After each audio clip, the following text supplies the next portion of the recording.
So, good afternoon, everybody. Some of you for the second time today, and welcome to Reimagining Our High Streets Beyond Retail. This event's part of the Architectural Heritage Fund's Transforming Places Through Heritage initiative, and the Heritage Trust Network are delivering the 3-year programme of events in partnership with Locality and Stir to Action. I'm Bev Gormley, the network's programme manager. And if you haven't come across us before, we're the UK's umbrella body for not-for-profits who are rescuing and restoring historic buildings, structures and spaces. I'll be in the background this afternoon manning the chat box. If you've got any questions or comments, you can put them there. But the usual Zoom etiquette applies. So please stay on mute unless you're asking a question. And as the event's being recorded for us to share with as many people as possible, please turn off your webcam if you don't want to be seen. If you do want to be seen, then share away. You can also use the raise hand function if you want to ask a question, and you can find that under the reactions icon. If you look in the top left-hand corner of your screen, you'll see we're using a live speech-to-text service called Otter AI. So please do click on that if you'd like to read what's being said rather than hearing it. This workshop was originally meant to be part of a whole day of Open High Streets talks in Coventry, but because of the continued restrictions, we decided to split the day into 2 and hold it online instead. So as I said, some of you attended this morning's event, which was all about historic buildings being high street heroes and the role of culture in the high streets revival. So this afternoon's workshop follows on perfectly from that. And so without any further ado, I'll hand over to Simon Borkin, who's leading this workshop for Stir to Action. So over to you, Simon. Thanks, Beverly. I hope everyone can hear me. Thanks so much for tuning in this afternoon. I'm hoping, we can have a good session. I'm going to just share my screen and just check that everyone can see my slides. Is that all working for everyone? Yeah. Cool. So just in terms of what we're going to cover today. I will do some intros because I think it's useful because we're actually quite a small number. I think it'll be quite nice to just quickly introduce yourselves and just understand who's in the room. And then I'm going to just provide a bit of context about the state of the high street, and I'm going to be focused on this idea of a kind of community response to that. And then we can have a quick break, and then I'm essentially, as you'll find out, I'm based up in Manchester, and I work on a number of projects in Manchester. So I'm actually going to focus on a couple of projects up here, which hopefully are good examples that showcase the ability to utilise heritage on the high street beyond retail. So we will finish at 4 o'clock, if not a bit before, because I appreciate being online for a heavy length of time. It's quite heavy going. So we'll make sure that we finish in good time. But before we do, we go around the room, I just thought I'd give a quick intro about myself. So my background in this area actually was from working with the trade body for co-ops, so Cooperatives UK. I worked there for 7 years and was very involved in community enterprise programs and also on community shares, and I'll talk a bit about community shares this afternoon.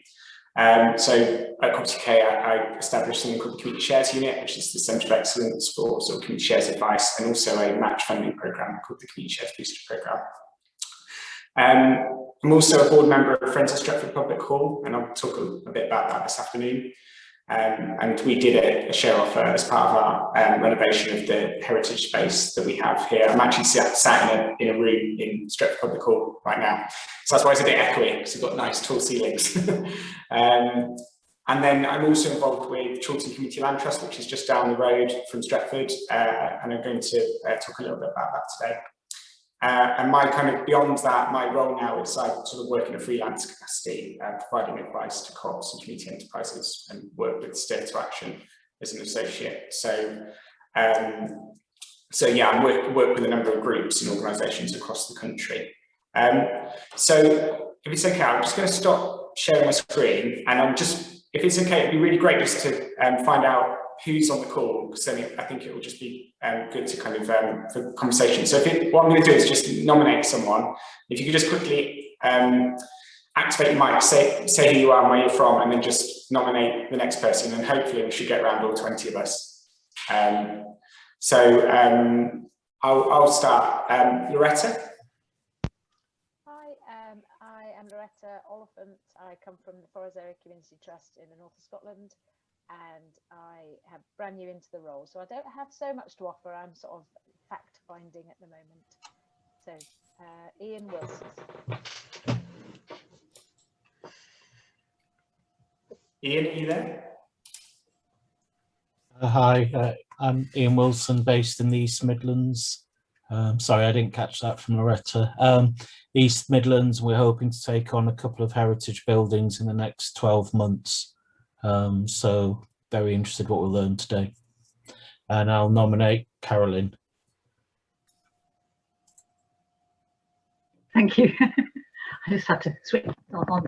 Not far from Loretta, Huntley Town Centre Development Manager in Huntley, Aberdeenshire. Huntley Development Trust, we've just purchased an iconic building in the centre of the town, which is a conservation area, and hopefully, all things being equal, we should be able to start work very soon. Thanks, Carrie. If you would mind nominating someone. Sorry. Yeah. Okay. Andy. Hi everyone, I think I'm the only Andy, just checking. Thanks, yeah, lovely to see you all. Andy Edwards, I'm based in Oxford. I'm part of an architecture and design worker cooperative called Transition by Design, but I'm actually wearing another hat as one of the co-founders of Make Space Oxford, which is working on a kind of COVID recovery programme called Meanwhile in Oxfordshire, and we're trying to bring up to 50 empty buildings back into use over the next 12 months. For community and purpose-driven organisations. I will pass on to Hannah Southgate, if you're there. Hello, I'm Hannah Southgate. I'm with the London Historic Buildings Trust. We're a London-wide building preservation trust. And I'm here today just to find out a little bit more about high streets beyond retail. We do quite a lot of work with high streets throughout London, so it's really useful information. I think I'll nominate Lara Rowe. Thank you. Thank you. Yeah, I'm Lara Rowe. I'm again here with two hats. I'm the development manager at Ingestre Orangery in Staffordshire, and shortly we'll be moving to Tamworth Castle, which is based in the town centre and linked with other heritage organisations.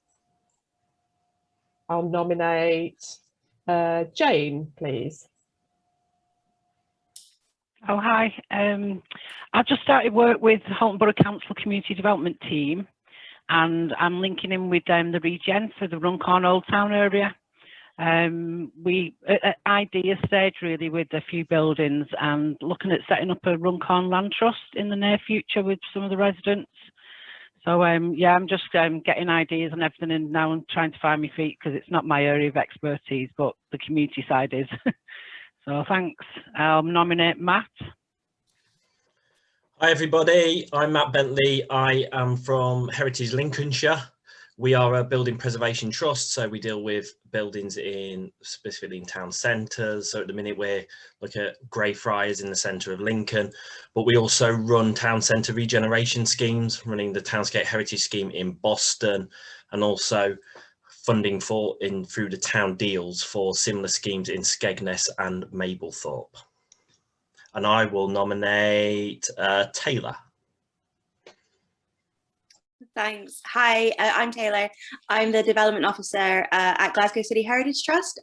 So we run a grant programme for Glasgow's built heritage, and specifically the development grants which I run look to find solutions to challenges faced by Glasgow's built historic environment. So obviously high streets is a major one there. Let's see here. Oh, I've kind of lost track of who hasn't spoken yet. It does get progressively harder. Let's see. Maddie, have you had a chance to speak? No, great. I'll eliminate Maddie then. Thanks, Taylor. So yeah, I'm Maddie. I work for Historic England, and I'm a project officer working across the North West on our High Street Heritage Action Zone programme that's running at the moment. And I've also lost track of who's spoken. I missed a bit at the beginning, so I'm going to pass over to Emma, if you've not said anything yet. Hi, thanks, Maddie. Yes, so I work with Maddie in the Northwest region of Historic England. We have 14 high streets heritage action zones in the Northwest, so plenty of buildings for us to focus on it and look for ways to find sustainable reuse. So really interested for today. I'll throw it over to Pat, if you've not spoken. Thank you. I'm Pat Hansel. I'm chair of the Bromsgrove Society, which is a joint civic and history society based in a market town in Worcestershire.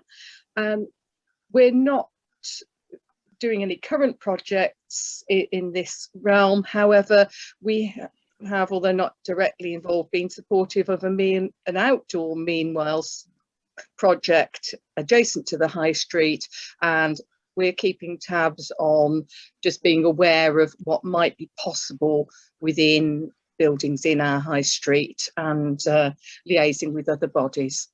Thank you. And I'll nominate Jeff. Hi, first of all, can you hear me? Yeah. Yes, yeah, because I am invisible at the moment. My camera seems to be playing up, so I'll just continue on audio. My name's Jeff Henderson. I'm a director of Urban Hacks, which is a community interest company based in Walsall.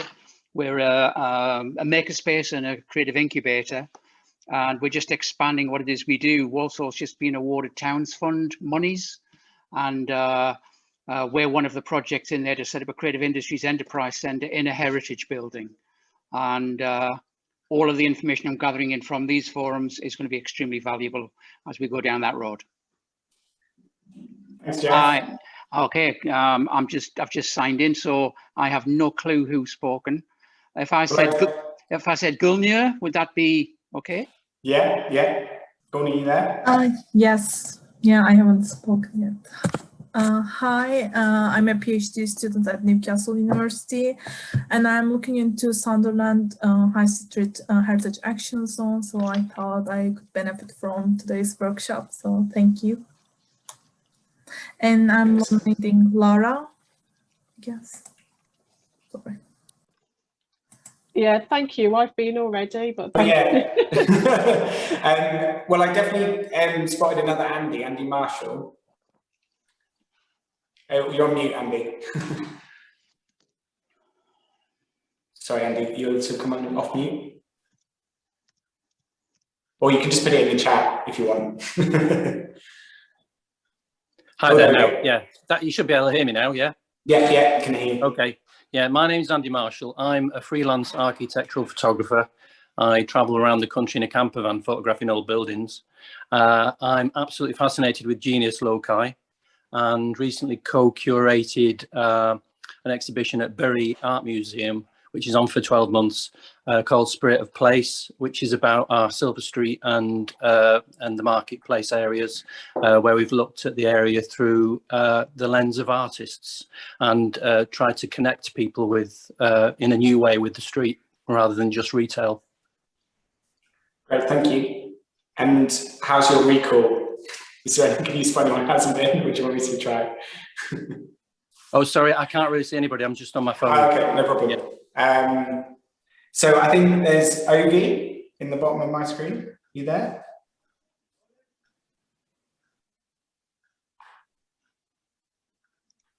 Hi there. My name's Ovi. Currently just got back from the gym, so I won't put myself on the camera. No problem. I operate at a space called Idea London, which is a co-working and tech incubation space, and we're currently looking at expanding our provisions in other parts of the UK, particularly interested in reimagining spaces that were previously used for different things in the past. Thanks, Ovi. That's great. Are you okay to nominate someone? I think there is a couple left. Or do you want me to jump in? can I introduce Emma Earnshaw? We've had Emma. That's right. I'll jump in. It is a difficult one. I'm trying my best. Lindsay? Hi, I'm Lindsay Lewis. I work for Crewe Town Council as Regeneration Manager. Crewe has been lucky enough to receive some future high streets funding, and we're just waiting for government response on towns funding. And so I'm very interested in discussions today. We've got a lot of high streets to reimagine and some intentions to remodel buildings. We have a particular project on at the moment, which is around Christchurch and finding a new purpose for that as part of our future high street funding project. So yeah, I'm interested to hear what you've got to say today. Great, thank you, Lindsay. I don't know if is Stephen? You there? Yep, I'm here. Can you hear me? Yeah, can hear you there. Stephen Dunlop. I'm from Bangor, Northern Ireland. I'm the chair of a local arts festival, and we've just taken possession of our old courthouse. We've received a sum of monies from the Heritage Lottery Fund and others, and we're going to turn it into an arts centre. But I'm a chartered surveyor with a background in regeneration, ex-town centre manager. I'm also a local councillor for the Green Party in Bangor. And I'm just very interested in the whole issue of keeping a connection with our old buildings and making them a part of our contemporary life. Great, thank you, Stephen. Is there anyone who hasn't been? Or you're welcome to remain incognito for the rest of the session. Oh, David. Sorry, you had a logo and everything. We should have spotted that. Good way to finish. I'm David Tiddle. I'm the Chief Executive of the Heritage Trust Network, and so I saw some of you this morning. Welcome if you've joined just for this session, and yeah, good to see a good few of our members here today. But if you're not a member, or if you're not a member of locality, you should be. And I just put the joining instructions in the chat. And if those of you are working on town centres and you're looking around for a vehicle to take forward some of the projects, do talk to us, because it could be one of our members is already there, or we can help you set up a new vehicle to do that. So that's the advert. Thanks. Bye. Thanks, David. And I think Kathy, sorry, you're right in the bottom corner of my screen there, Kathy. Apologies. That's okay. Can you hear me all right? So I'm Kathy Newbury, and I work for the Innovation and Partnerships team at the National Trust. So we work with heritage organisations to help them, and also we're looking at green space. So it's really to look at working differently and hopefully using our expertise of the organisation across the sector. Brilliant, thank you. So I think that's everyone. And yeah, just great to see such a good mix and range of people from a really great wealth of organisations, and actually really great that there's people here from obviously from groups operating buildings, exploring buildings, local authority representatives, funders. So I think hopefully you know, there's opportunity for discussion in the session, and it'll be good to get all those perspectives to engage with some of the topics. So I'm now just going to go back to the screen, if that's okay. And yeah, just going to start with a bit of context. So obviously today's session is about the high street beyond retail, and it's just you know, a lot of this everyone will be aware of, but I just thought it was good to set the scene in terms of, you know, where the state of the high street in the UK right now. So as we know, you know, the pandemic's had a profound impact on retail, on the high street, but actually before then footfall was declining, and there's a view that actually it may not recover to where it was, to pre-COVID levels, and obviously the knock-on effects are that retail is actually is declining as the dominant occupier in town centres. Historically, since retail has always been the primary occupant, and it's kind of how town centres, the planning and configuration of town centres have always often been retail driven. And actually, there's a view that even aspirationally, the High Street Task Force identified that actually a quarter of towns maybe actually setting visions and plans that are unachievable around the retail offer within their locality.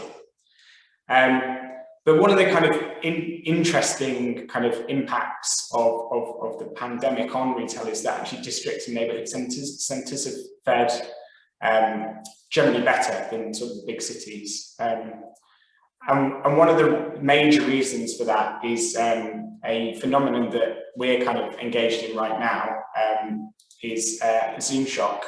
And people may remember the that I'm not a cat Zoom incident. But actually, when I say Zoom shock, I'm mainly talking about the impact of home working and virtual working. So essentially, Zoom shock is this term that's being used more and more to essentially reflect the changes in the urban geography of labour, and obviously it has implications for the high street, because as we know, when a person works from home, generally their consumption of goods and services will take place increasingly where they live rather than where they work. And I was just interested to get a feel from people in the projects that they're involved in, whether this kind of trend is of home working and more district and neighbourhood level activity is potentially a challenge or an opportunity. Now I know there's fancy ways to do polls on Zoom, but I think we might just do hands just to get a sense. So you might have to activate the screen, or you can use the raise hand icon. So yeah, just to get a sense. So for overall, how many people think that is a challenge? The advent of home working and people generally being working and consuming closer to home. How many of that would people think that's a challenge for projects that they're involved in? Okay, got a couple there. Okay, so definitely not the majority, but maybe about a quarter. So how many would actually see this as potentially an opportunity for okay, so that's interesting. And actually that's something that seems to be playing out with what I'm seeing here in the Northwest as well. Obviously there's a few that maybe it's just not having any impact on your project, and that's and it might be just because that whole change in behaviours isn't going to resonate with what you're doing. But I think it's worth recognising that actually that seems to be more of an opportunity for the projects that we're involved in, and so that's something that we should see. It's something that we hopefully can build on and realise as part of the sustainability of heritage projects and the kind of enterprise side of what we're doing. So beyond that, there's a number of other issues that are impacting on the high street. Obviously, online retail was already growing at an alarming pace, and is increased by a significant, just up from 20. It's gone from 20% to 30% of retail sales in Britain, and is only going one way. Obviously, there's a lot of talk around business rates and this idea that they are. Obviously, we know that business rate holidays are ending, and they're often seen as being outdated and unfair with regard to bricks and mortar businesses. And it's probably worth saying that actually, since the return to since retail has reopened in line with the opening up following lockdown, that actually out of town shopping has generally fared better than high street settings. And I imagine that, you know, that we're still to see whether that will play out, with whether that will continue. But one of the things that there's a growing consensus in terms of how do we save the high street? Well, there's basically a growing consensus that the future of the high street is mixed use. So the idea that we can't rely, if we want an active, vibrant high street, we can't rely on retail alone. And in fact, we need a combination of retail, what they call experience, services, workspace, and accommodation. And that's becoming a kind of a strong kind of narrative that many people involved in high street regeneration are looking at more and more. So one of the things that I want to concentrate on today is the community response. And I'm just going to talk a little bit about community-owned assets, and I think quite a few people on the call today are representatives from kind of community-led organisations. But I think, again, there's a view that community-owned assets basically have a role to play in reviving high streets. So there's about over 6,000 assets now that are in community ownership, and it's a trend that has increased in the last decade, with actually a third of those those assets coming into community hands in the last 10 years. There's been a lot of evidence to suggest that actually community enterprises are more resilient than other forms of private enterprise. And not only do they sort of stay, once they get, often they're harder to start, but harder to kill off. And once they do get going, because of having that community identity and community, often community ownership, they build community wealth and support grassroots regeneration. And there's been a number of policy interventions over the last, I'd say, 10 years that have both create increased demand and interest in community ownership and control of assets. A good example would be the Localism Act, which brought in a number of powers, including the community right to bid.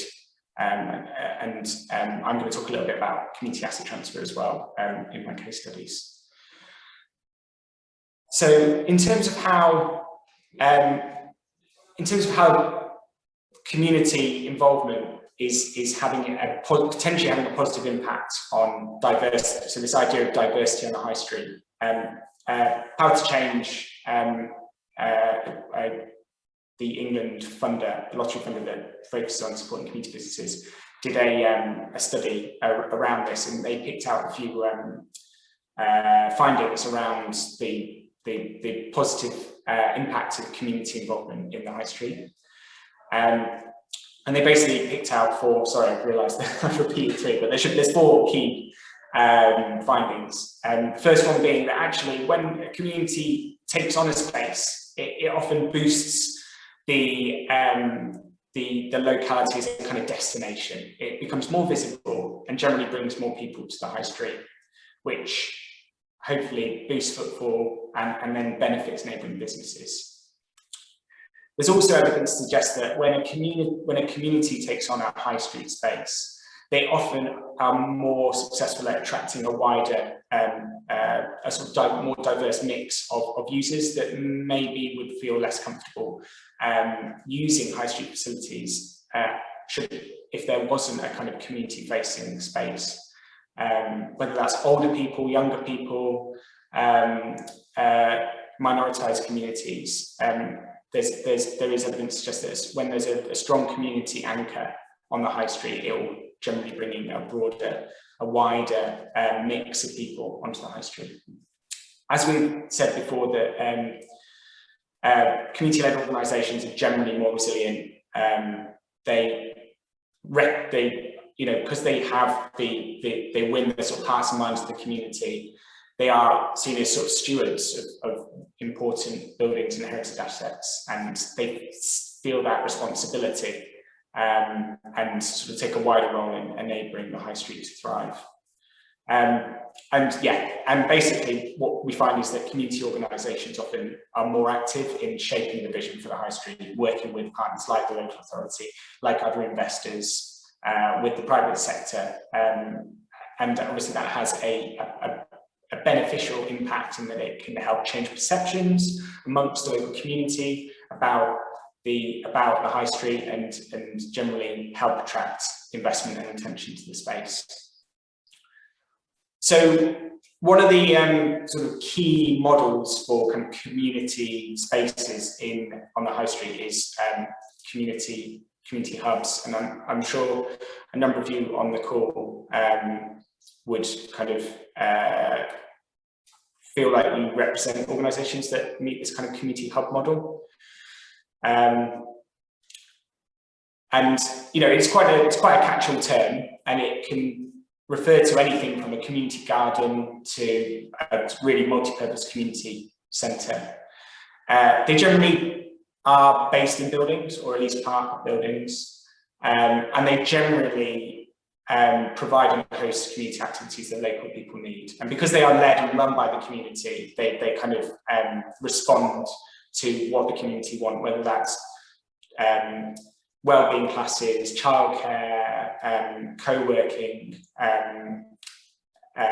cultural activities. The idea is that by being kind of accountable to and having strong community participation, the services and activities respond to needs. So they're quite agile, they're quite flexible.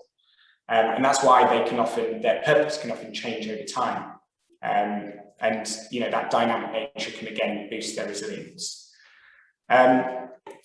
So again, I was just going to reference a bit of power to change research. They've done quite a lot of analysis into the community hub model, and oh, sorry, just flashback there.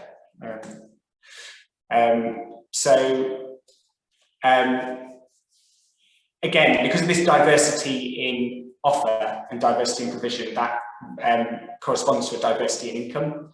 So while the majority of community hubs are have a fairly sizable level of grant in their, I wouldn't say they're fully grant dependent, but you know, have an element of grant within their operating activities. It's less than half generally, and their earned income, which venue-based income is around 35%, and then non-venue-based income above and beyond that around 18%. Is that earned income comes from a variety of sources, and again that helps build their resilience and build their agile nature to respond to the needs of the community. So as you can see from this diagram, that the majority of the sort of key areas of income are around space, the hiring of space. So that can be letting to tenants, so kind of more dedicated medium-term letting, and also room hire, which is more occasional. Ticket sales, which is generally driven by cultural and arts, music, theatre, is quite a large proportion. And you can see that actually shop and retail is actually generally in the community hub model is a relatively small proportion, just over 10%. Equally, catering, cafes is around 9%. So you can see that actually most community hubs aren't relying on a retail offer, even if they are in a kind of retail environment. And I just wanted to, so obviously I've just provided a focus on the kind of how community organisations and community enterprises can uplift and refresh and regenerate high street areas. But actually, this paper that Power to Change did around high streets also pulled out a few kind of recommendations for recognising the role of local authorities to really help facilitate greater community involvement and activity on the high street. So they came up with 4 kind of recommendations to help support groups. So one that we're all aware of is being able to access the right type of finance, both to establish and take on an asset, and then obviously to grow that asset and become sustainable. So they called on local authorities to potentially provide more flexible and varied finance. Everything from kind of development grants to potential loans and co-investment, which I'll come on to with some of my case studies. They also flagged the need to ensure access to high street locations, so essentially use their powers to ease community asset transfer, process, support meanwhile use. I think a couple of people that are on the call today are involved in kind of meanwhile activities, and actually just do that kind of matchmaking connection. Local authorities know a lot about the estate, about the high street offer, and they're kind of well placed to help connect community groups with vacant properties, and also maybe provide flexible leases. Another aspect was around building long-term collaborative relationships. So the paper actually said about having like a designated policy. So in Hebden Bridge, there's actually a sort of the council actually have a community anchor policy which influences their high street and estate planning. And another recommendation was actually having community reps on the governing bodies of key panels like business improvement districts.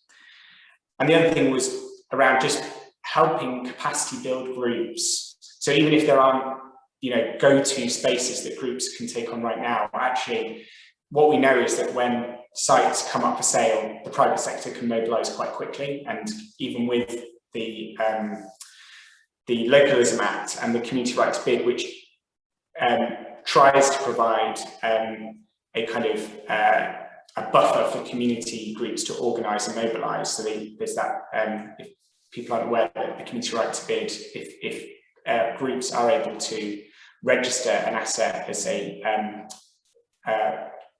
community asset, then if that project comes up for sale, then they get a period of time to put together a proposal, a bid, which doesn't guarantee that the vendor will accept it. At least it gives them time. But even 9 months is a relatively small amount of time to kind of allow communities and organisations to come together and, you know, put together all the things they need: a business plan, a fundraising strategy, a community engagement plan. So actually, there's a kind of case to say we need to capacity build groups on an ongoing basis, so that when assets do become available, they can move relatively quickly. Okay, I've sort of raced through that. I'm conscious there's a few, there might be a few messages in the chat. Oh yeah, thank you for linking to the research around the high street takeover.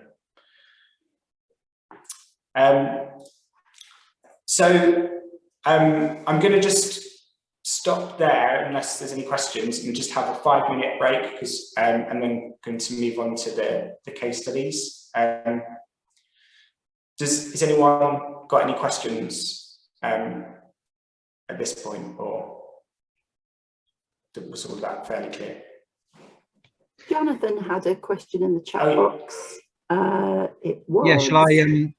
Go on, Jonathan. Shall I outline? Yeah, I'm interested where there are sort of quite distributed centres and clearly failing and marginal streets off the main high street areas, or the main focus of sort of attention in, you know, in around market centres or whatever, marketplaces. Does anyone have good examples of where actually there's been a bold decision taken to just say, right, do you know what, this is never going to work as either a retail street, a destination street, or anything else? And you know, perhaps just planning to remove all of the kind of poor quality shop fronts that you have, and return the street to either its original Victorian residential or Georgian residential use in a you know, and just make it actually a successful a residential area, and they allow you to then focus resources and effort onto better, less marginal areas for retail and visitor economy. Yeah, no, thanks, Jonathan. I mean, I've got an example in Stretford here in Manchester, but that's involving actually a mall, a shopping centre. Does anyone have that? I'm guessing you're talking about the kind of historic high streets where the retail offer is just underperformed for a number of years. Oh, yeah, David. Hi, I'm not sure about how far this has gone, because it's a while since I've been there and been involved in it. But I know in Kidderminster, the focus of the town centre had totally changed and sort of moved down the hill. So there was a sort of almost redundant retail street at the top, which was the street that it had the Woolworths in and it had the Littlewoods in. It was all the things that had failed seemed to be in that street. And one thing that they decided to do there was de-pedestrianise that street to bring some life back into it in the evening. Now, I don't know if they've done other stuff to, I know there was ideas about bringing more residential into that, but it was a realisation that its life as a retail street had ended, really. I sense there's a kind of feeling among, well, local authorities and local communities almost, that it's an admission of failure and of decline. But, you know, in some ways, I do think that it would be sometimes worthwhile just going, do you know what, you know, just cut it off, focus, let that return to what it can be successfully. And I'm surprised there isn't more of a sort of themed, a theme of that throughout the country, particularly given the pace at which things have changed because of lockdown for, you know, a year and a half. I mean, I think it is probably a trend that we're going to see more of. I mean, just to pick up on what's happening here in Stretford in South Manchester. So it's Trafford Council is the council here in Stretford. Essentially has had a kind of oversized 60 shopping centre for, and it's just overwhelmingly vacant. And a key kind of initiative at the moment is that the council actually bought the shopping centre. And I know this is happening quite a lot. Local authorities are buying the shopping centres with a view to then consolidating them, and then essentially unlocking development sites to then provide more accommodation. So that's the model that's happening here, and I think that's a trend. But I think that is quite specific to shopping centres, kind of in and the high streets maybe a slightly, and obviously they're easier because of often they're owned by one vendor, so you can, you know, the local authority can sweep it up in one go. The high street is much harder because you've got that distributed ownership and you get into the tangle of CPO and many different things. So I can see that the kind of the sort of inner city neighborhood shopping center, that's going to get, you're going to see more of those get consolidated, but the high street just seems to be a harder proposition just to deliver. Sorry, it's like distraction for the main thrust of the day. But anyway, you know, we've got that out of the way now. We can get back on track. Sorry. Oh yeah, just a comment that came in. Oh yeah, maybe as a result of general acceptance. Yeah, so essentially that, yeah, Carolyn's just added a comment around the kind of conditionality of regeneration funding. And if you're looking at big swathes of retail area, then having the design impact becomes riskier because there's so many other variables that are involved. Cool, so if it's okay, we'll just take 5 minutes and I'll go into the main kind of thrust of the session to look at a couple of case studies and hopefully we can pick up from there. So yeah, so if people just want to be back at 10:02. Catch you then.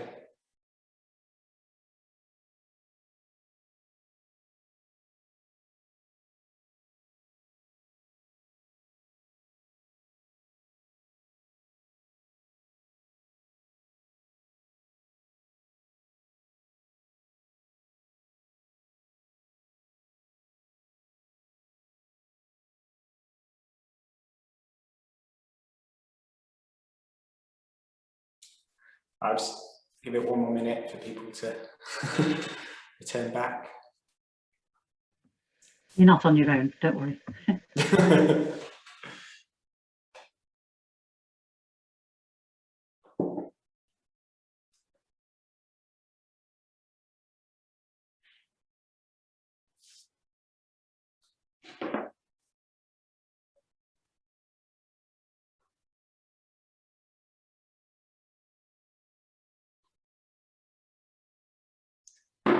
Okay, well, hopefully there's a few people that returned, not lost everyone. So yeah, I'm going to basically go through 2 case studies of projects I'm involved in here in Manchester. The first one is actually a project that's just in development, because I actually thought it was quite a good example to basically showcase something that we haven't quite got over the line. The project's called The Picture House, and it's in the suburb of Chiltern, about 3 miles outside of Manchester. Does anyone from Chiltern or knows Chiltern? Yeah, I've got a hand there. Couple of hands. So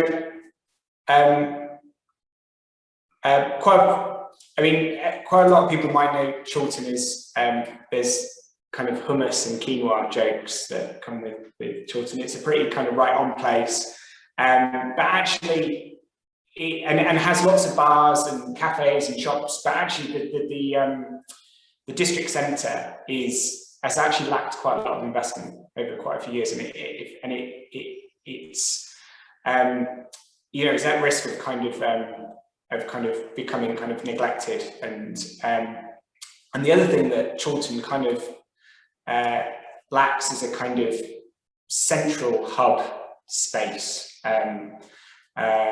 that it's sort of the community can kind of convene on. So this project is born out of the Chiltern Community Land Trust. So this is a cooperative that specifically brings together residents in Chiltern that want to fundamentally help increase the amount of affordable housing in Chiltern, because Chiltern is another place that's actually really suffered around affordable housing. It's become very desirable, house prices have rocketed, but it's kind of pushing people out. But the CLT is also quite interested in not just housing, but being involved in the growth and the development of the retail centre. So essentially, the Picture House is a project which is about creating a sort of landmark attraction, but ultimately there to help revitalise the heart of Chiltern, and also be very much around promoting community wellbeing. So that is the building as it stands today on the left. It is actually a co-op funeral care building in its current guise, but the co-op group have actually moved out, and they'd sort of had indicated that they were going to sell the building, and actually started down the road of working towards selling it to a developer to demolish it and just put residential development on the site. Now, as you can see from the picture, its sort of heritage value it isn't the prettiest building, but actually it has a covered facade, and there are some quite interesting features inside. It was originally a government cinema, and the community basically realised that it occupies a very strategic space on the right in the centre of the high street of Chiltern. And there was a feeling that while Chiltern does need more housing provision, the view was that this wasn't going to be, they weren't going to develop affordable housing, and actually there's much better places for housing. And actually this is, you know, a really key site for the vitality of the high street. So the view was that the community essentially rallied round with a view to hopefully saving the building from demolition, and instead securing the building as a multi-purpose accessible space. And the idea was it was going to sort of blend a kind of, there was recognition it had to have a kind of strong commercial drive, but also balance that with a strong community values and a strong community purpose. So that's been the premise. There's another interesting kind of connection to this building, and it's due to its connection to this band. So the venue hosted this band's first ever performance. So this is a rather grainy photo of them, and this was probably the age that they played, but can anyone guess which band first played in the Gorman Theatre in Chorlton? This tests your Chorlton knowledge. So, yeah, Maddie, you get first prize. It is the Bee Gees, and here they are in their full glory. Not only it occupies this kind of important space, but actually it's got quite a strong music heritage, and there's a view that actually celebrating the legacy of the Bee Gees, obviously, people's opinion of issues. I know some people aren't massive fans, but there's a view that actually that was quite a strong heritage element to that, and that was something that the community, wanted to try and retain and not lose that. So essentially, the proposal, the CLT basically we've managed to get into dialogue with a cooperative group who are looking to sell the building, and they invited us to kind of put in a kind of a proposition, a counter offer, and essentially our kind of goal was and is to essentially retain and reuse as much of the historic main building as possible. And the idea is that space, the premise is to actually remodel and refurbish that into with its primary offer is a flexible market food hall, and I'll talk about food halls in a bit. But there's actually enough space then to put some complementary activities in there.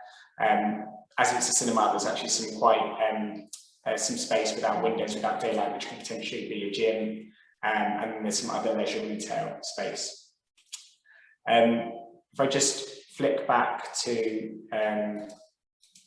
this picture, so at the back you can't quite see it. There's actually some old garages, and the idea there is to clear that area and develop a 4 to 5 story block of apartments, and have affordable units in that space. Sorry, my other slide has not come in, but the other aspect of it is it's got some civic space, and the idea is to use that for outdoor markets and kind of bring the building out into the high street. So the approach that we've taken, and we've been working with a development partner, is that as a CLT, as a co-op, we can raise investment from our community, and what that will allow us to do is retain ownership of the freehold, and then essentially sell a long leasehold to a developer. Now, that leasehold will provide a ground rent to the CLT, and that will allow us to provide a kind of a small return to our investors who will invest through community shares.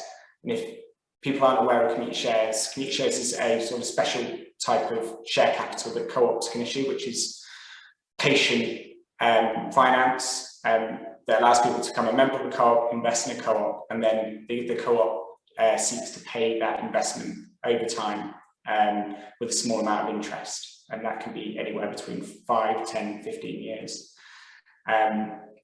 So we forecast to try and we forecast a ground rent income, which will then allow us to pay investors back over time.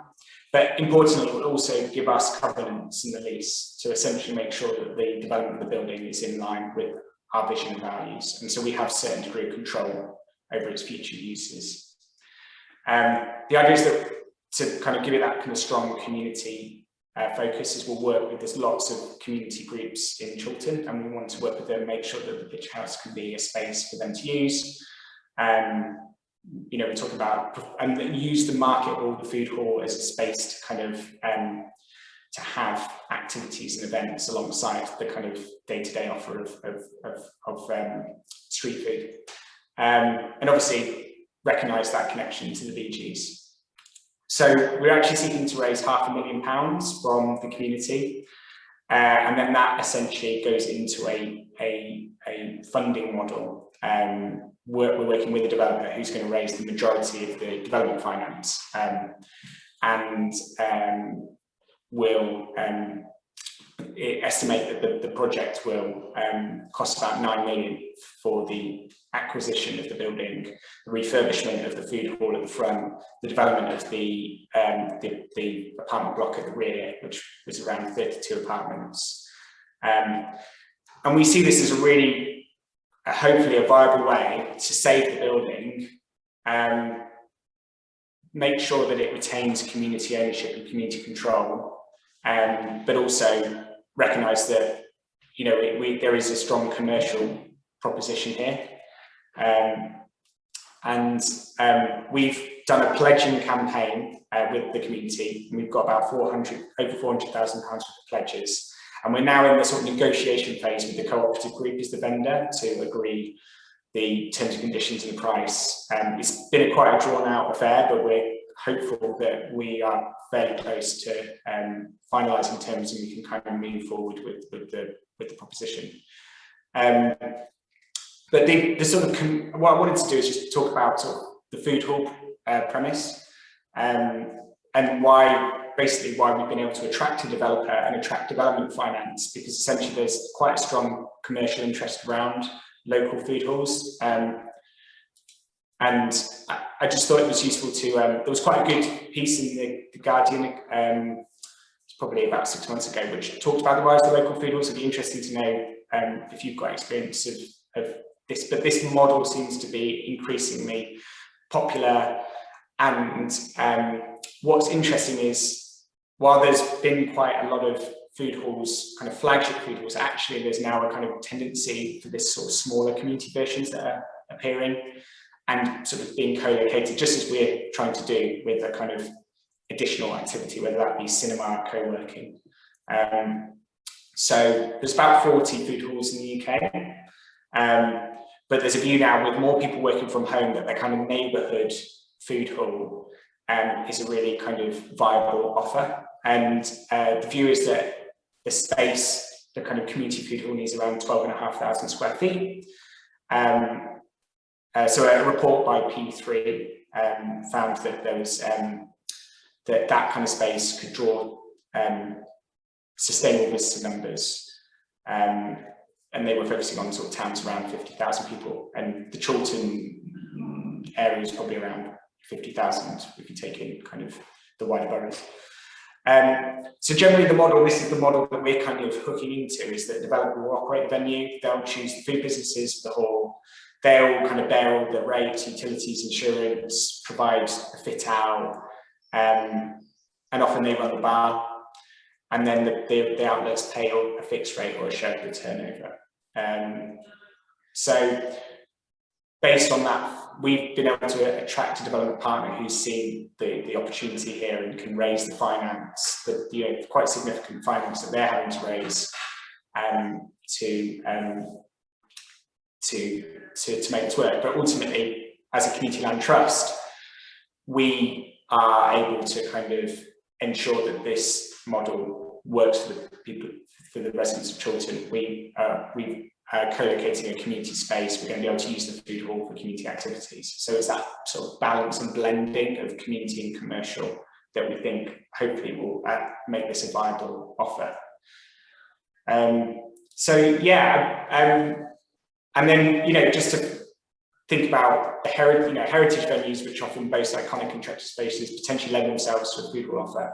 So yeah, I was just interested to know whether people feel that this is something that your projects are looking at, or something that it might explore in a bit more detail. Lindsay, did you? Oh, you're on mute. Crewe has recently seen the opening of the Market Hall, which was redeveloped with local economic partnership funding, local growth funding. So about £3 million has been spent on Crewe Market Hall.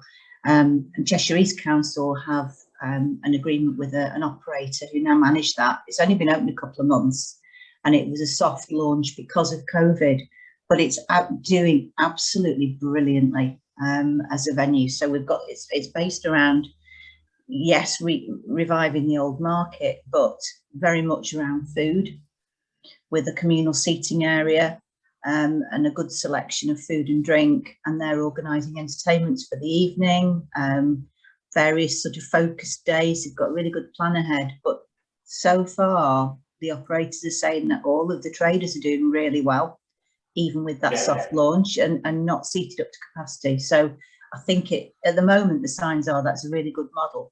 But what I'm interested in as well is the idea of a community trust subletting to a commercial operator, because that's it will be doing that with a similar trust in Crewe for another property. And so I would be interested to know how that works, and the sort of documents and covenants that you have to come to in order to make that work. Yeah, and I think, you know, one of the things that for us has been really important is finding a development partner that's aligned with the CLT, and is we actually had an initial development partner, and then as we kind of got into the detail of it, we realised that our kind of mission and values didn't align, and you know, things like they weren't being transparent with their development appraisal. We couldn't see where their costs were coming from, and so I think a really important thing is to find a development partner that shares that ethos. And yeah, we're fortunate to find a developer who's knows Chiltern, works pretty much in Manchester, has worked with, I would say, community organisations before, so understands the pace and, you know, the fact that we've got all this other governance around accountability to our members. So I think that is, you know, is like one of the main kind of key factors in getting a viable partnership. Yeah, and what we're getting into is the terms and conditions and the back-to-back, because we've realised that we're going to have to do the property transaction is going to be quite involved, because we've got to do a back-to-back transaction where we buy the freehold and alongside that issue a long lease, and then obviously negotiate the terms of the lease and that kind of thing. So we're sort of not quite at the detail of that, because we've still got to get the final offer kind of nailed, but we're hopeful that once, you know, that should just be a kind of almost a sort of technical process, because we built a relationship with the development partner, so we're not having to kind of win hearts and minds there, because we've already sort of done that. Jonathan, did you want to come in there? Yeah, just picking up Carolyn Powell's comment about the scale at which food halls can work, because, you know, obviously Crewe is going well with 72,000 people. You can tell I'm a geographer, and whereas Gainsborough, where I'm operating, you know, is probably as a poorer population, I would say, than Crewe, and it's only got 23,000 people. So, you know, can it just, other examples that you're aware of where it's just been massaged down in scale and still been viable? Well, the example here is there's now a micro food hall, Stretford Food Hall, which they've co-located a kind of food vendor, but with a supermarket or a grocery store. So that's where they saw they could sort of boost footfall. So that there are models that work better at smaller scales. It's depending on what you kind of what kind of additional offers you add onto that, and they recognise that actually there was a gap for just groceries, and they've kind of gone down that route. So it's a tie-up, it's a critical tie-up just to boost footfall for both, and make them both viable. Yeah. Okay, great, thanks. Yeah. Jeff, did you want to come in on? Yes, and I just wanted to come in on that particular point. When we were doing some field research into examples of good practice elsewhere, we went up to Wellington, which is just north of near Telford, and they've got a community cinema and a community cafe. And I think Wellington probably falls nearer to the Gainsborough size than it does to the Crewe size. And they've made it work, but I think the devil was in the detail. And it wasn't so much at the developer end, it was in the business planning as to how they were going to make the whole enterprise viable in the longer term. So the way that he set up the community cinema, then people could actually sponsor seats. and then the community cafe, which was adjacent to the right next door to the cinema. And so it's not a big place, but they seem to be making a success of that. And I can give you the contact details of the people there. Great. And then I think you're right to say that I don't think there is a kind of rule of thumb that you have to have, you know, this model only works at this. I mean, obviously, that like any business proposition, that market research, you always need to kind of stress test that to say, okay, well, how many, what proportion of the local community do we need to get through the doors, and how much they need to spend. And we did as part of our campaign to build community interest within the Picture House, we did like a big kind of survey with our pledges. We had about 400 people respond. And I think it was interesting. And again, it comes about how just the different kind of consumer behaviors. So we asked people about the price points of where they would spend. And I think there's a view that the informal food hall offer is often people want to spend less. So looking at a kind of £10 space, but are going to come more regularly because it's, because there's the variety. And I think, those are kind of, you've got this sort of different mindset you have to apply with this model than if you were just going down a kind of traditional food and drink hospitality offer. The other thing I'd say is that if, by bringing in your community to be investors and members, you're building loyalty amongst your customer base, especially if they've managed to get them to invest in it, then they've kind of got a stake in it as well and are more likely to be loyal customers.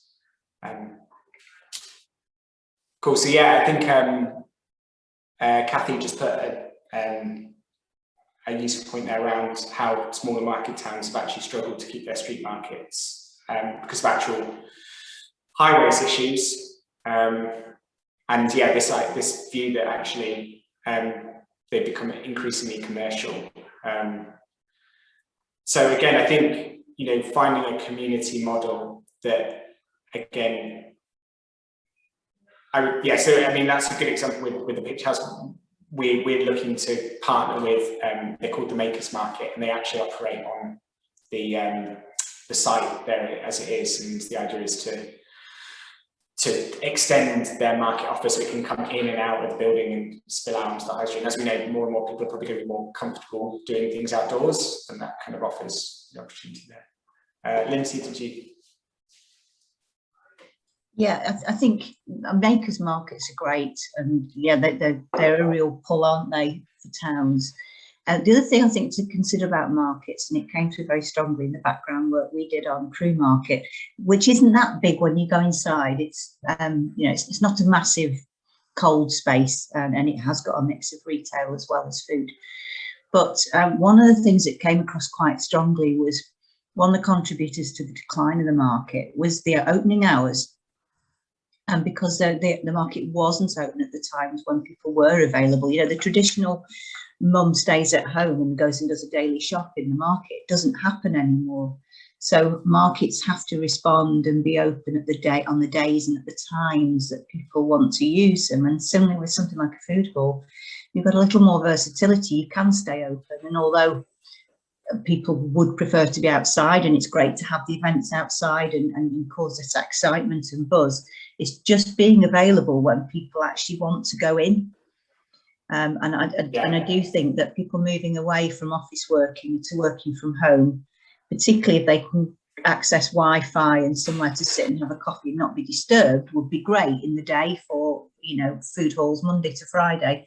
But it's also that thing about being open later in the evening and giving people the opportunity when they finish work to go in and enjoy it.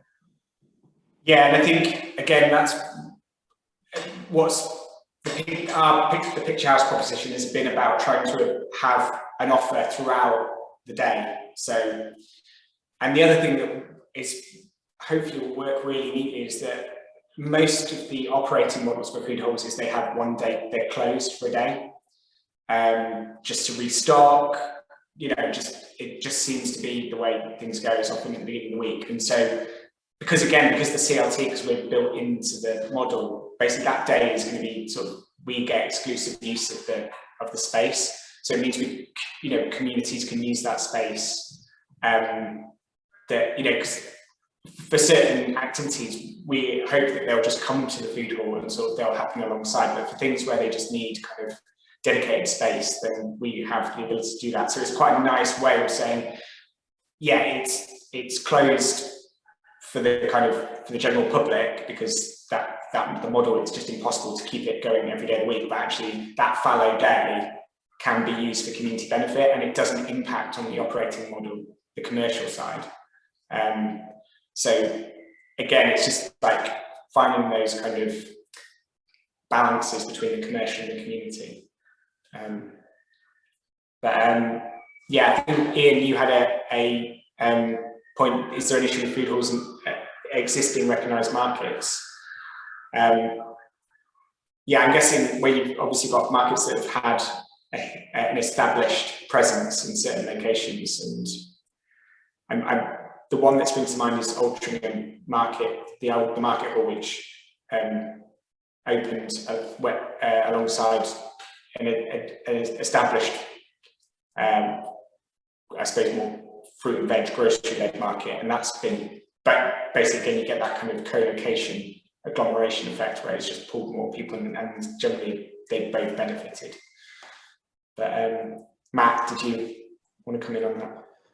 Yeah, I just wanted to say a good example of that is Kirkgate Market in Leeds. It had quite a big regeneration a few years ago, where there was an extension, I believe, dated from the 80s or something like that, was entirely repurposed into a street food market and venue space. So they sort of moved all the traders. The traders were all quite disparate within what is like a very large grade 1 listed market. So what they did is sort of consolidated it and refurbished the more historic element of it, moved majority of the traders back into there, and then repurposed one area into that sort of street food and venue, and it was very successful. It was quite a few years ago, probably about 4 years ago or something like that, I believe they did it. But yeah, it's probably a good example of that sort of mixed use. And it still has an outside market outside as well.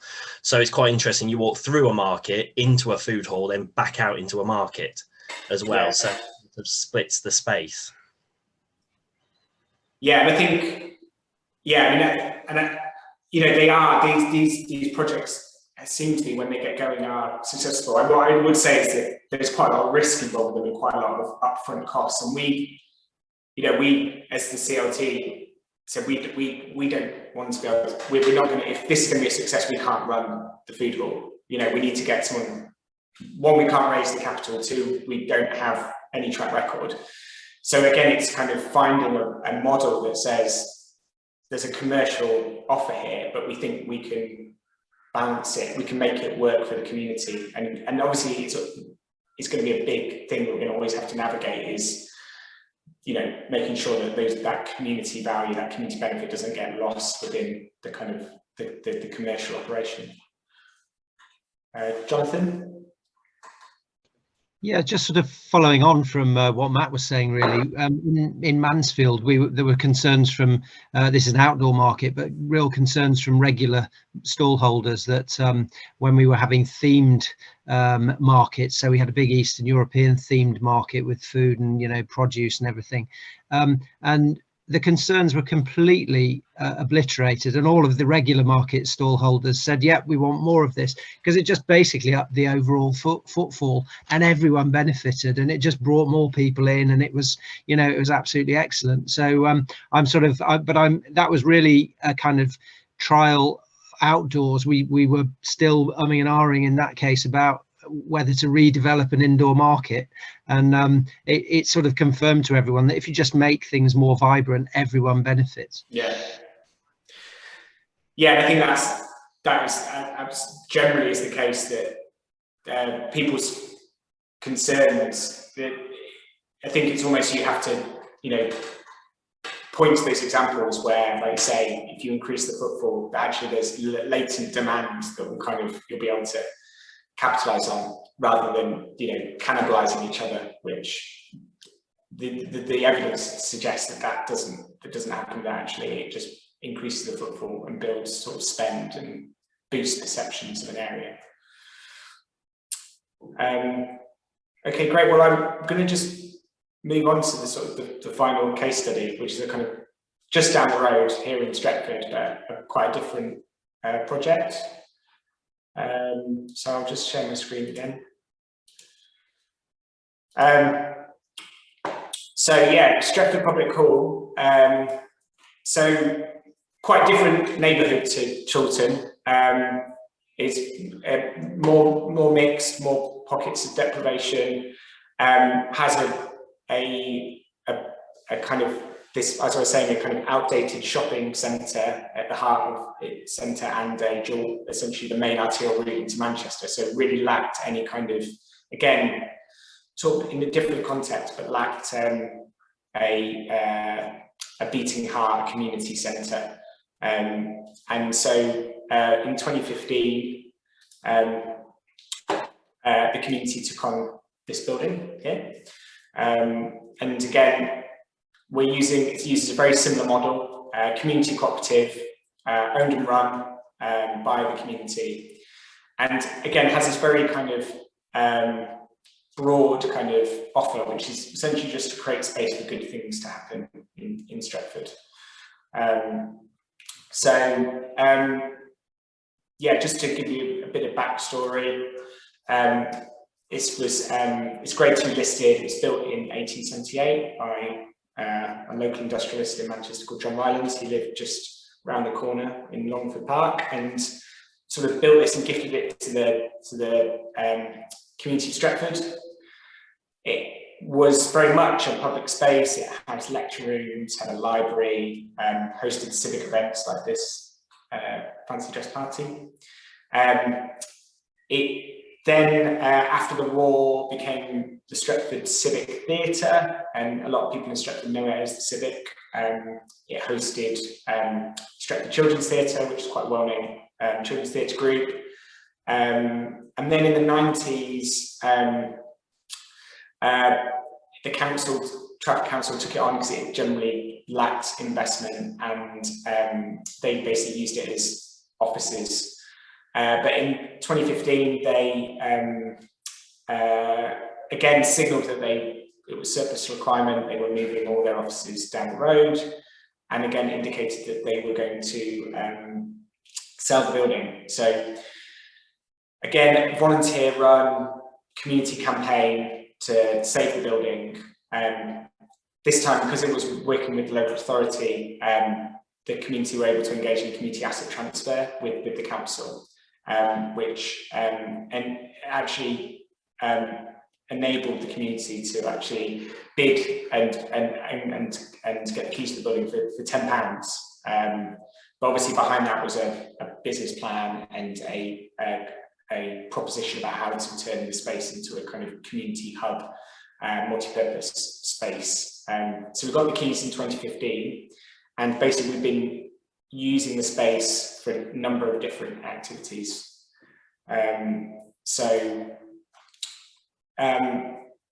Essentially, one of our major offers is that we just have lots of different spaces and rooms that we can offer to groups and individuals. We have an artist studio, we have this co-working space that I'm sitting in, we have community rooms that host community-facing activities, we have our MP, so Kate Green, the Shadow Education Secretary, has her constituency office in the building, so they're a good tenant, they pay their rent on time.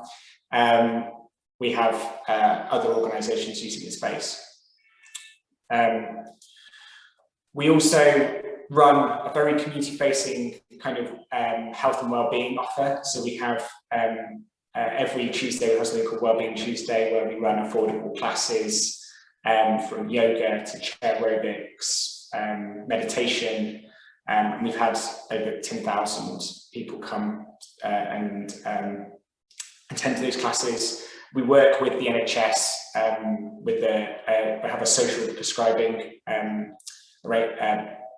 program, which means people can who are coming through the NHS with, say, mental health issues, or they can come in and access our activities and services.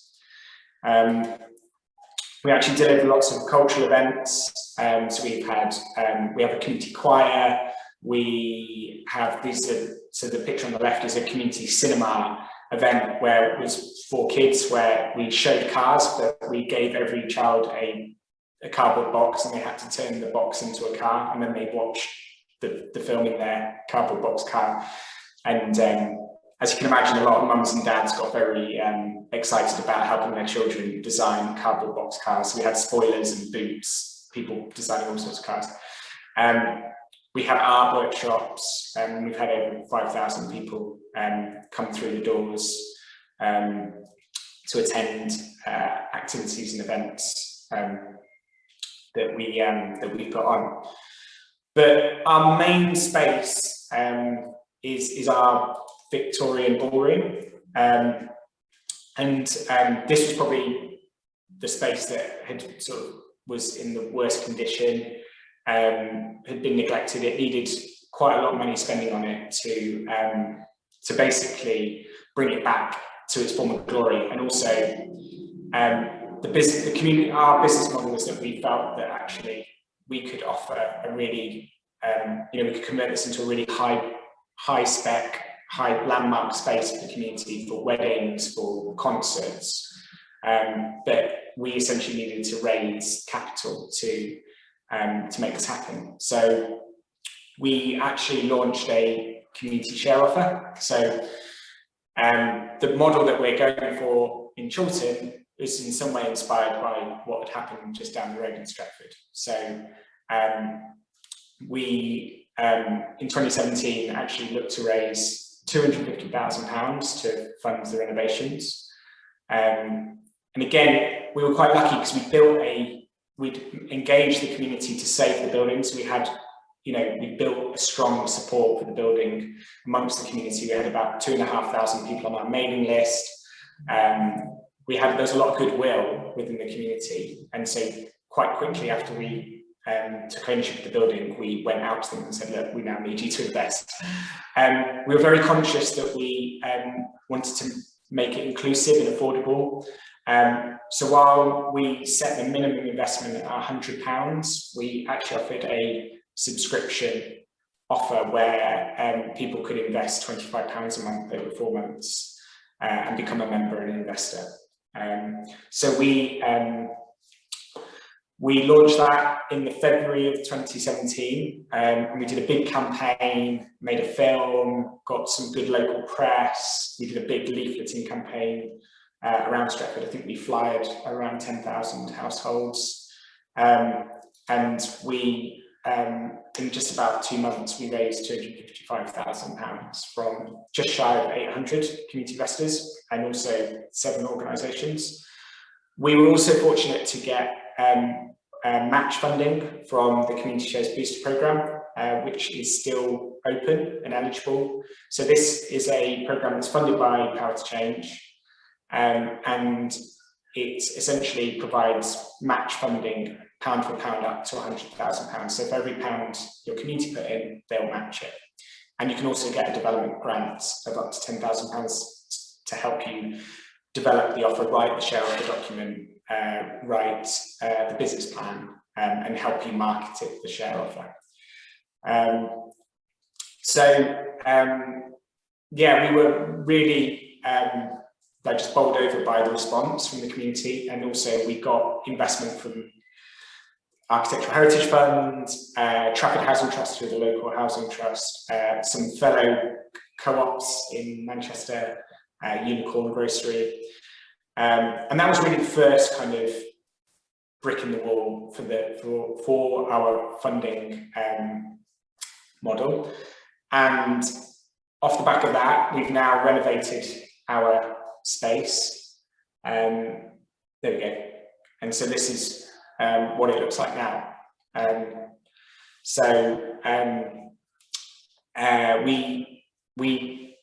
We raised about another £500,000 off the back of the share offer from, we got a Power to Change grant, we got some grants from the Landfill Communities Trust, we took a loan from Cooperative Foundation, an interest-free loan, and basically we did everything on the building, on this space. So completely new heating and system, a new building management system, because obviously if you want to have weddings and events, the thing that people generally complain about first is whether it's too warm, whether it's too cold or too warm.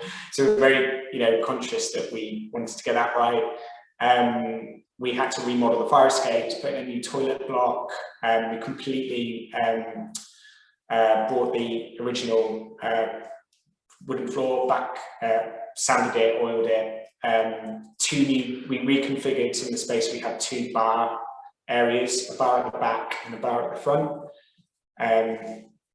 And then obviously just the decoration and all the fixtures and fittings, the new radiators, and so it's now really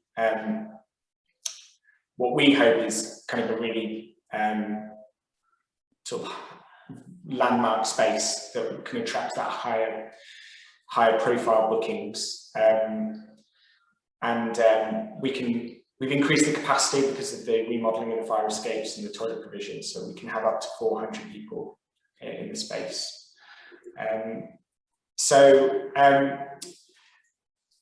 Yeah, I just wanted to sort of show you how the refurbishment of this space is playing into our financial forecasts and how we're trying to make the organisation sustainable. Essentially, on the left is our income in 2019-20. So I used that year because we were essentially, one fortunate thing was that when we had to close the building during the pandemic, it gave us time to do the refurbishment. So there was a sort of helpful timing thing there. But just to kind of go back to what was a kind of fairly typical year, so the financial year 2019-20, our kind of funding model, we were pretty, we were using a lot of grants. Quite a few of that grant funding was capital grants, but we were accessing revenue grants from Trafford Housing Trust and some other local grant funders. We felt that we were maxing out our rental income, so that was not an inconsequential amount, and then our room hire, wellbeing activities, cultural activities were all kind of only providing kind of a small contribution to our income. So basically our anticipation for the year ahead is that by through transforming that space, we can actually increase quite considerably our room hire through attracting weddings, conferences, and the sale of food and alcohol and drinks on top of that. And also we feel that we can increase our income through cultural activities, so music events, theatre, cinema, and basically that means that we can reduce our dependency on grants and donations. So we're forecasting about 20,000 this year. And I should say that our sort of core operating costs are around £145,000 in terms of our fixed costs, so staff, insurance, heating. So we're looking at broadly a kind of break-even budget this year, but the idea is that we can reduce our dependency on grant income. So obviously the model here is we are in a high street location. We're right on the kind of the Chester Road, right next to the Stretford Mall, but we've gone down the road of providing what we hope is an attractive, appealing venue space that can be used for all manner of activities. Rather than, we looked at the possibility of a cafe but we felt that actually that there's other cafe activities happening in the area now, and we're better off concentrating on the kind of just the hire model and the events and boost the nighttime economy essentially in Stretford.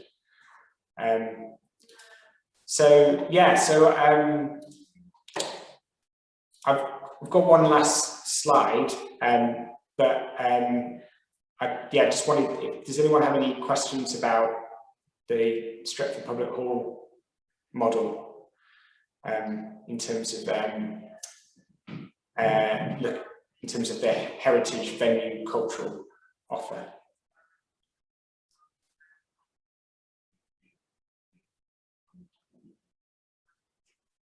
Jeff? Yeah, just a quick one. What's this? And I put it in the chat. What's the situation with the business rates? Do you qualify for any kind of relief on them? Yeah, so we do. We've got a number of exemptions from business rates. So the co-working and the artist studio receive exemptions because of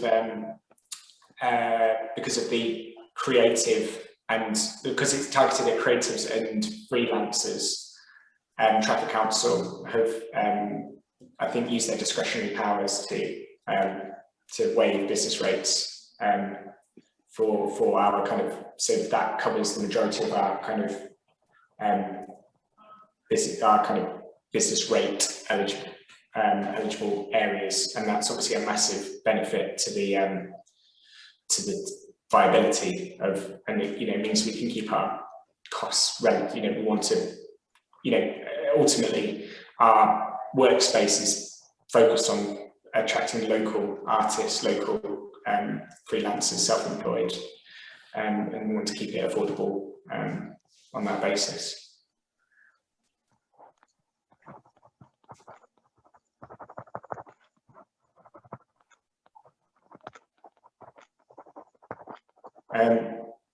And I should say the other thing that we've been navigating is our change of use. So because its previous use was as council officers, we've had to shift our, we've had to apply for our license to serve alcohol, change our hours, our operating hours, and allow us to do sort of later sessions. So that's been quite a long process because we have residents, there's a quite close by, and so the council have been quite mindful. So we've slowly, we've used temporary events notices, we've then applied, we've now got a kind of provisional, we've now got our license to serve alcohol, and we've now got a provisional arrangement whereby we can do up to 24 events a year, which on a Thursday, Friday and Saturday can run till 11 o'clock curfew and then 12 PM out of the building. So that is another lever that allows us, we think, to do weddings. Generally people want to, carry on partying until 11 o'clock, and also do gigs and theatre and basically have that kind of nighttime offer. We hope that if we're kind of successful in delivering that, obviously we've not had much of a chance to do that since with restrictions, but hopefully in the autumn, as we start to do more late night activities or evening activities, that we can kind of demonstrate our responsibility and making sure that we limit noise disturbance, antisocial behaviour, and hopefully move to getting a kind of permanent change of use, which will allow us to expand that programme as well.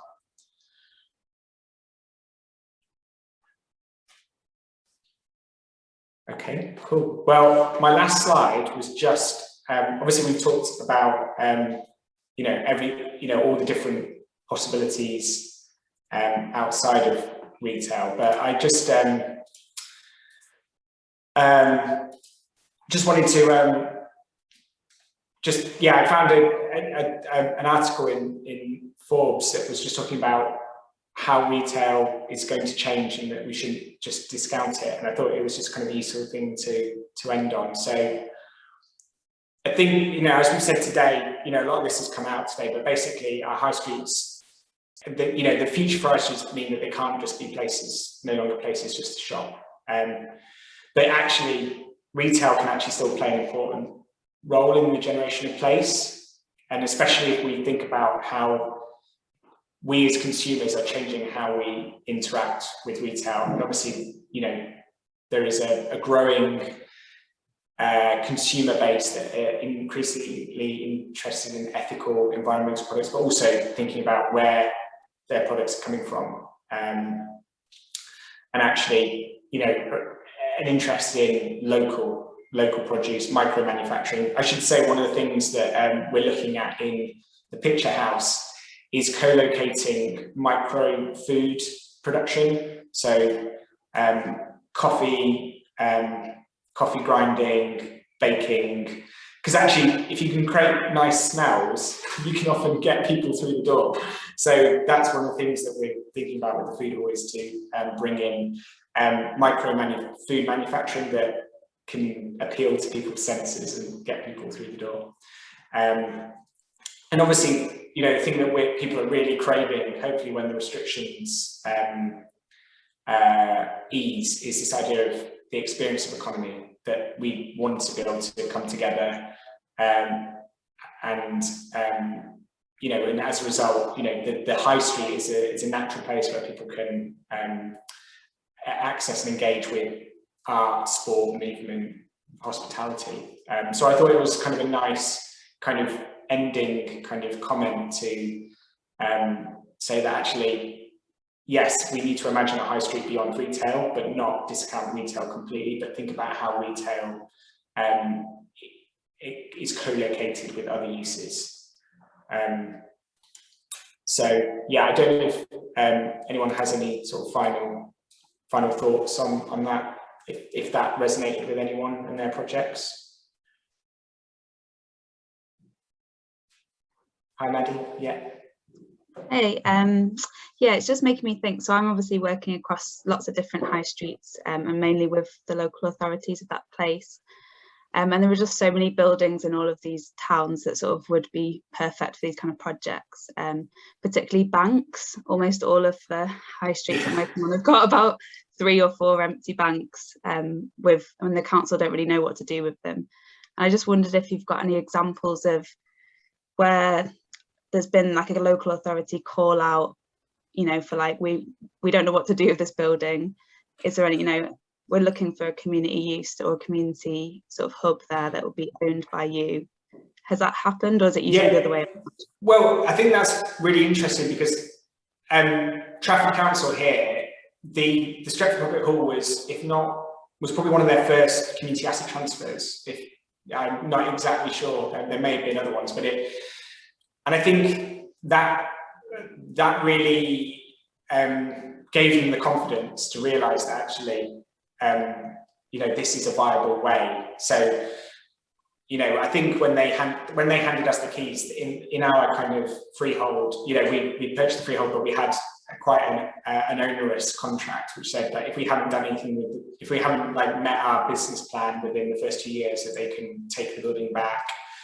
They put massive overage on it, and I think they just thought, you know, we'll give it a shot, but you know, it's likely going to come back to us. And I think it raised, you know, it's maybe the fact that we've not only kind of run it, but we've attracted £1 million worth of investment into building, brought spaces back into use.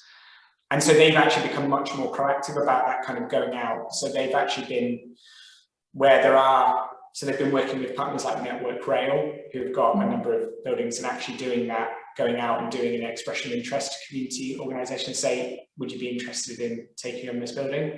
So I think that actually, in a way, that is one of the ways that local authorities can facilitate community is to kind of put opportunities out there and see if groups can mobilise around them, and still obviously go through due process, and you know, we had to put together a credible business plan and demonstrate our community engagement, but you know, giving people the opportunity to do that, and layering on some of that capacity support. We were very lucky that when we were just starting out, there was a number of grants. In fact, because the Localism Act had only recently launched, the government had put some community right to bid, the Community Asset Transfer Development Fund. So we actually accessed around £60,000 worth of development funding to help us mobilise, get architects in, do all the structural surveys. that development funding is the hardest bit to kind of to work out how to do, because it's, you know, it's so necessary, but you know, we know that grants are few and far between. So, you know, finding a way to kind of get that development funding is really quite key. So, but yeah, I'd say that is definitely a model that I've seen here, that councils are being a bit more proactive and just saying, hey, we've got our building, don't know what to do with it, and being quite open and honest about it. Thank you. Cool. So I've seen a couple of people sign off, so I don't want to keep people any longer than they want to be or need to be. Is there any other questions or comments? Or cool. Well, thank you very much for tuning in. I really appreciate it, and I hope it's always nice to kind of showcase projects that I've been involved in. So I hope it was of interest. And if anyone has any other questions, Beverly, you can share my details, and we'll make sure the slides are shared. Yeah, definitely.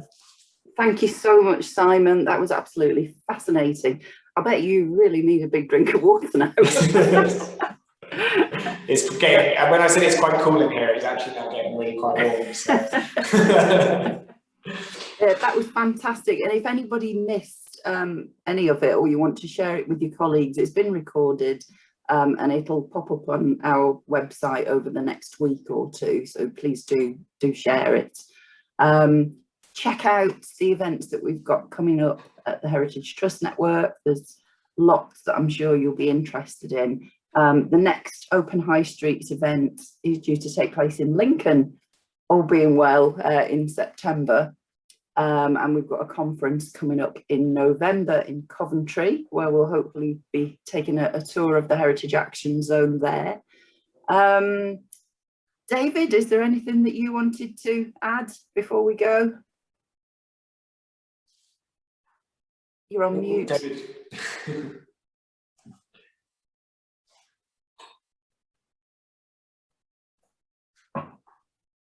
Oh, I can ask you to unmute. It's not working. Oh, there we go.